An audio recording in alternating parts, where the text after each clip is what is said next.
ഒരു ഷൂ ബ്രാൻഡിൽ നിന്നും ഒരു ഇന്നോവേറ്റീവ് കമ്പനിയിലേക്ക് ഇത്ര വലിയൊരു യാത്ര എങ്ങനെ സാധിച്ചു? ഇത് നൈക്കിന്റെ കഥയാണ്. നൈക്ക് ഒരു സാധാരണ സ്പോർട്സ് റീറ്റെയിൽ കമ്പനിയായിരുന്നു. സ്റ്റോറുകളും ഹോൾസെയിൽ പാർട്ട്നേഴ്സും ഇതായിരുന്നു നൈക്ക് എന്ന കമ്പനിയുടെ ആശ്രയം. പക്ഷേ 2020 കഴിഞ്ഞപ്പോഴേക്കും ലോകം മാറുകയും കൂടെ ഒഴിവാക്കാനാവാത്ത ഒരു ചോദ്യവും എത്തി. എങ്ങനെ അടുത്ത തലമുറയിലെ ഉപഭോക്താക്കളെ പിടിച്ചു നിർത്താം? ആ ചോദ്യത്തിന് പരിഹാരമായി നൈക്ക് എടുത്ത ഒരു ഗെയിം ചേഞ്ചിങ് തീരുമാനമാണ് കൺസ്യൂമർ ഡയറക്റ്റ് ആക്സിലറേഷൻ. പൊതുവായ ഭാഷയിൽ പറഞ്ഞാൽ നൈക്ക് ഇടനിലക്കാരെ മാത്രം ആശ്രയിക്കുന്നത് നിർത്തുകയും കസ്റ്റമറുമായി നേരിട്ട് ഇടപഴകാം. Nike.com, Nike app, sneakers app, NRC, NTC തുടങ്ങിയ വലിയൊരു ഡിജിറ്റൽ എംപയർ തന്നെ അവർ നിർമ്മിച്ചു. ഈ ഒരു മാറ്റം കൊണ്ട് നൈക്കിന് വലിയ രീതിയിൽ കൺസ്യൂമർ ഡാറ്റ കളക്ട് ചെയ്യാൻ സാധിക്കുകയും 2023 ആയപ്പോഴേക്കും ഡിജിറ്റൽ പ്ലാറ്റ്ഫോമുകളിൽ നിന്ന് മാത്രം 26% സെയിൽസ് ഉണ്ടാക്കുവാൻ സാധിച്ചു. ഇത് 2020 ആകെ വരുമാനമായ $37 ബില്യൺ നിന്നും 2024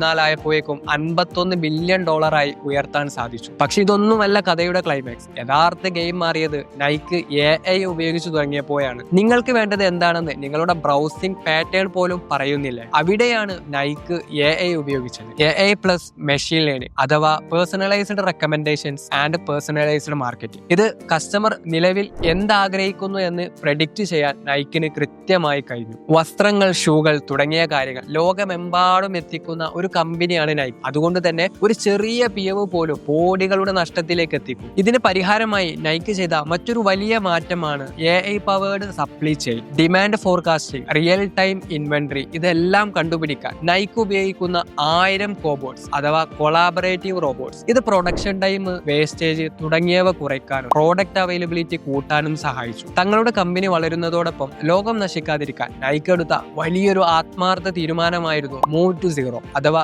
സീറോ കാർബൺ സീറോ വേസ്റ്റ്. ഇതാണ് നൈക്കിന്റെ വാഗ്ദാനം. 2025 ആകുമ്പോഴേക്കും 100% റിന്യൂവബിൾ എനർജി, 2030 ആകുമ്പോഴേക്കും 30% കാർബൺ എമിഷൻ കട്ട്, ലാൻഡ്ഫില്ലിലേക്ക് വേസ്റ്റ് ഒന്നും പോകാത്ത രീതിയിൽ 80% മെറ്റീരിയൽസ് വീണ്ടും ഉപയോഗിച്ചു. പ്ലാസ്റ്റിക് ബോട്ടിൽ ഉപയോഗിച്ച് ഫ്ലൈറ്റ് നൈറ്റ് ഷൂസ്, പഴയ ഷൂകൾ ഉപയോഗിച്ച് സ്പോർട്സ് കോട്ടുകൾ തയ്യാറാക്കുന്നത് വരെ ആവശ്യമായിടത്തെല്ലാം ഇന്നോവേഷൻ. ഇങ്ങനെയാണ് നൈക്ക് എന്ന shoe brand AI, data, sustainability എല്ലാം ചേർന്ന ഒരു ഫ്യൂച്ചർ റെഡി കമ്പനിയായി മാറിയത്. ഇതിൽ നിന്നും നൈക്ക് എന്ന കമ്പനി നമ്മളെ പഠിപ്പിക്കുന്നത് ഏത് തരം ബിസിനസ് ആയാലും പുതുമ വേണം, മാറേണ്ട സമയത്ത് മാറണം. This is the power of innovation. This is the story of Nike.